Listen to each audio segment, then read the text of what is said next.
I work fire lookout shifts in northern Arizona, pine country, high elevation. Isolation is part of the job.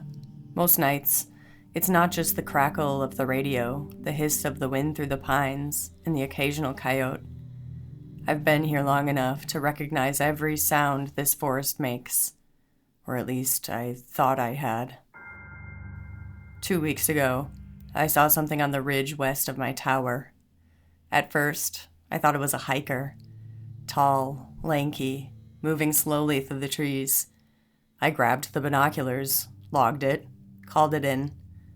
That's standard procedure. Except it was close to midnight, and that ridge doesn't have trails.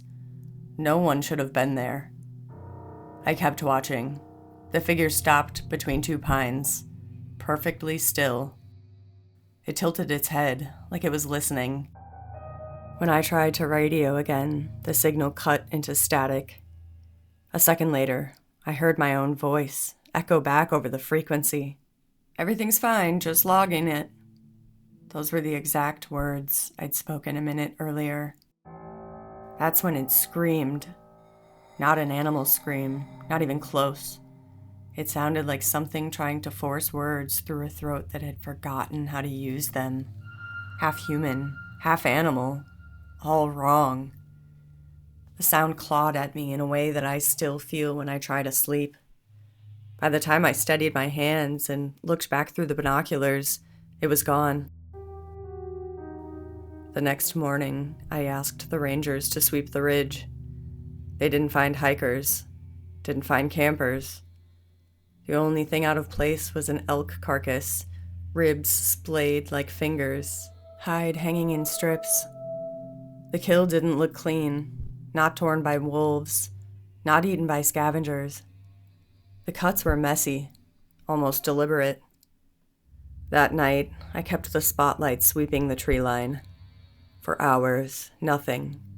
Just the sway of pines and the quiet weight of the dark. Around 2 a.m., I caught something crouched just outside the edge of the light. Not an animal, not a man. Something in between. Its skin was stretched too tight, like it was wearing something that didn't belong to it. The face, if I can even call it that, looked borrowed, lips crooked, jaw unhinged too far, like it wasn't built to stay attached. It mouthed words I couldn't hear, but I felt them, deep in my teeth, in my bones. Moments later, it bolted, moving faster than anything should be able to. 2 nights later, one of the ground crew went missing. We found his truck abandoned on a service road, headlights still burning, engine still running. The driver's side door was wide open. The snow around the vehicle was covered in footprints. Bare feet. Too long. Too many. We found him 3 miles deeper in the forest. He was strung up in a ponderosa pine like someone had tossed him in there. Throat gone. Tongue left whole. The snow at the base of the tree had been disturbed. Smears of blood and dirt traced into words. It wears you. After that, I stopped sleeping. Every night, I heard it closer.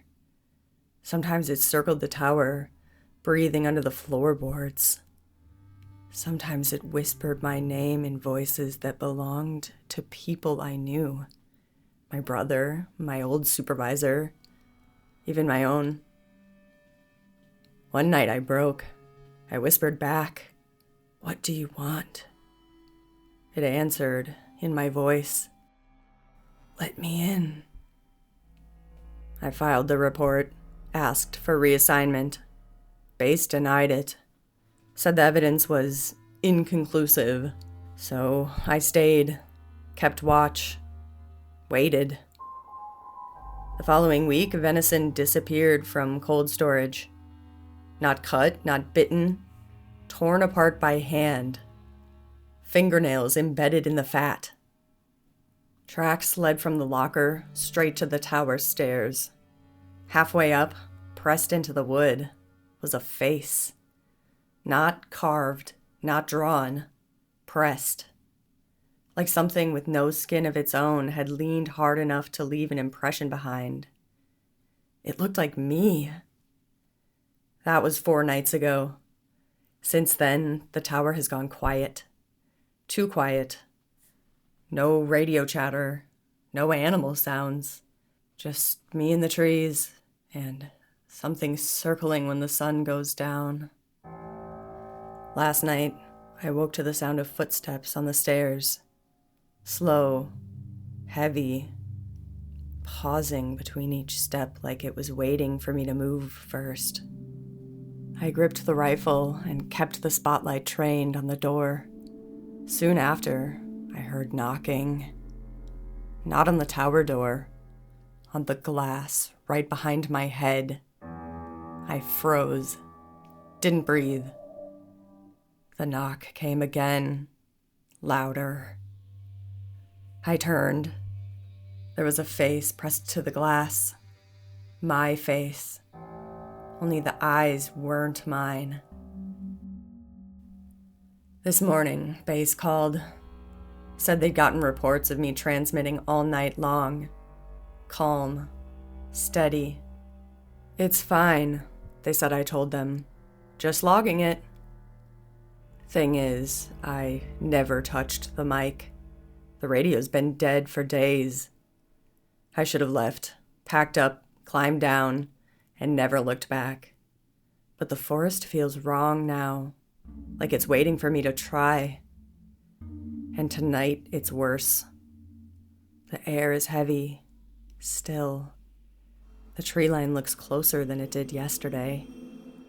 About an hour ago, I heard movement below the tower. Not circling this time. Climbing. Nails on wood.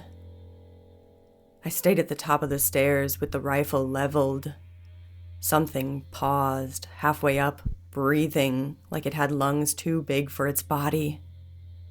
Slowly the breathing shifted until it matched mine. Inhale for inhale. Exhale for exhale. I backed away. Waited. After a moment, the sound stopped.